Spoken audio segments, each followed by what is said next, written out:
This is the craziest weapon forger ever. He actually made a trident of Poseidon for the king of Atlantis using Poseidon's cold iron. The king then used the divine power contained in the weapon to conquer the world and established his own kingdom. While other countries still thought the earth was a flat stone, he led Atlantis into highly civilized, however. Just as the country's fortune was on the rise, the leaders were not satisfied with the current situation. Driven by ambition, the king of Atlantis intended to extract the power of the sea god from the trident, yet this action completely angered the deities, and they unleashed divine punishment. That day, all high-tech equipment was destroyed by electromagnetic waves, and the ground collapsed, the sea surged, and the entire Atlantis instantly sank to the bottom. However, the citizens, due to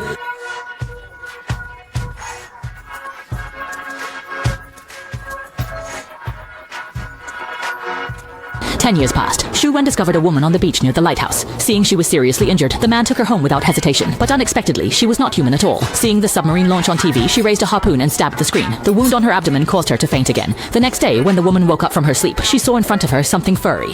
He felt extremely nervous, then grabbed a goldfish from the tank and stuffed it into his mouth, not expecting that this scene would be witnessed by the man. After communicating, it was learned that she was the queen of Atlantis, escaping a political marriage, which is why she inadvertently ended up at the lighthouse with Thomas. After being carefully cared for by Thomas, they developed feelings for each other and quickly fell in love, soon giving birth to a baby boy named Arthur. They thought the three of them would live happily ever after, but one night, suddenly an explosion broke their door, and the attackers were actually the personal guard sent by the king of Atlantis. They were ordered to capture the woman. The queen quickly handed Arthur to Tom and then turned around and flew out. Easily defeated the enemy in midair with a 360. At this moment, Tom threw the trident to his wife, and the power of the sea god instantly returned to her body. Then, with a series of dazzling aerial waltzes, she easily ended the battle. But to protect her husband and son's safety, Atlanta ultimately decided to return to the sea. She wanted to exchange her freedom for their peace and promised to return and reunite with them. And as the young Prince Arthur gradually grew up, his powerful abilities also gradually emerged. Not only could he communicate with any sea creature, but he could also breathe freely and move easily in the ocean.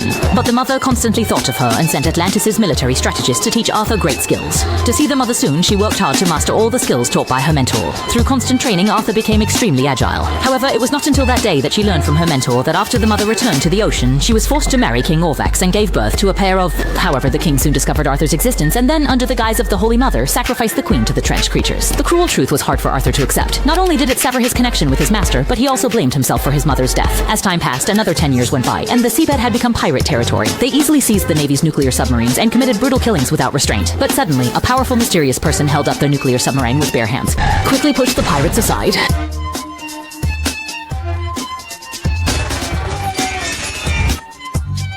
Not only are machetes ineffective against him, even grenades cannot harm him in the slightest.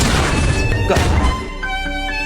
He exerted all his strength to maintain peace under the sea, and thanks to his heroic rescue, the entire Navy was finally saved. He had already become the most famous hero of the sea, but the happiest moment for the great hero was having a drink with his dad waiting on the shore. On this day, on his way home, a massive wave suddenly appeared on the sea, fiercely approaching the shore. The car was overturned like a toy, and Arthur was thrown out instantly, while his dad and a red-haired beauty with closed eyes appears in the scene.